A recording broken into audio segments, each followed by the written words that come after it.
Мы от души поздравляем всем коллективам, всем нашим национальным конгрессам татар, в который входит 5 общественных организаций и очень много частных лиц.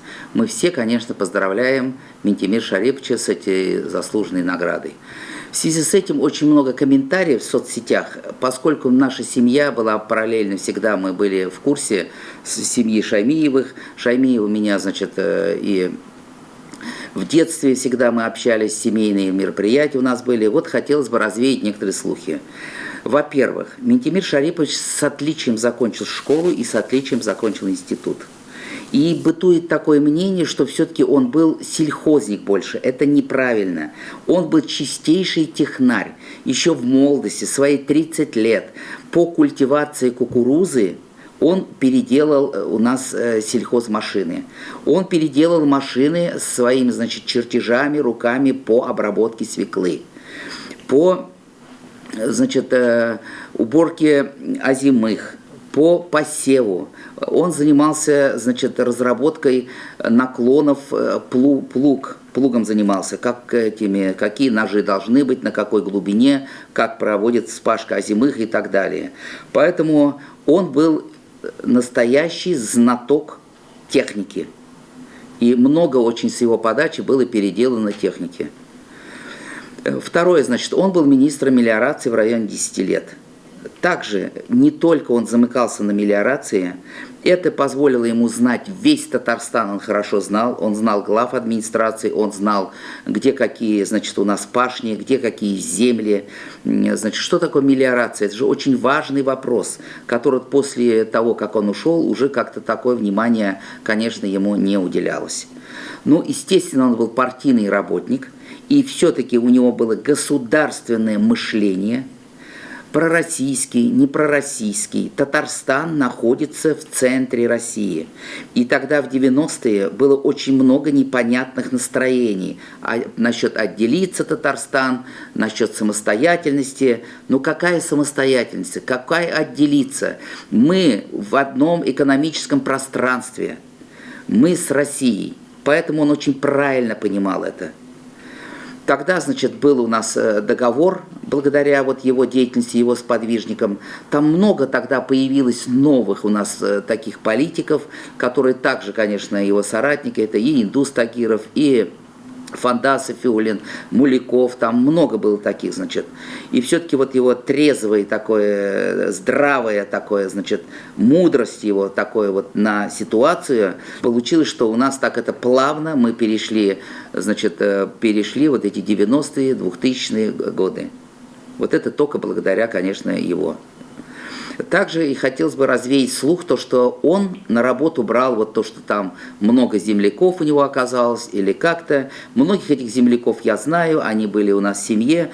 Он персонально с каждым разговаривал, и, конечно, во главу угла он всегда ставил профессионализм и деловые качества. Если даже земляк, если он старается, если у него усердие, тогда, конечно, он, рискуя, брал на себя ответственность, и было очень много новых назначений. И в том числе, конечно, с Актанышского района. Это никто не скрывает. Также он делал ставку на молодых.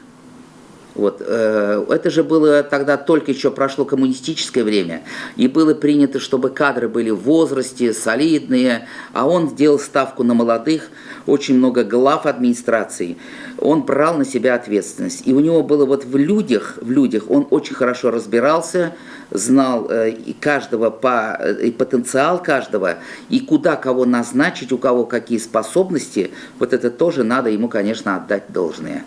Он занимался всегда молодежью. Что касается сохранения татарского языка, самая такая, наверное, больная тема.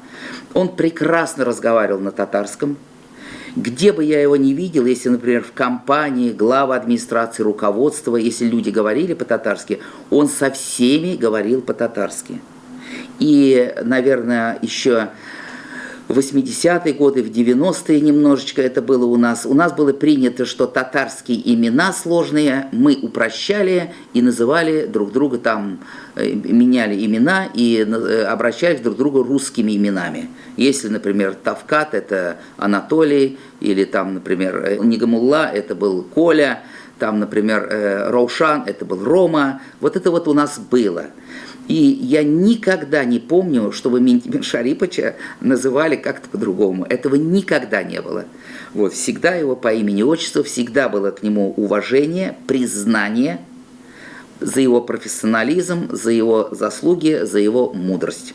И поэтому, назначая на руководящие посты, если он своих знакомых, то эти знакомые несли ответственность, он их знал, их способности. Он был очень скромен всегда в быту.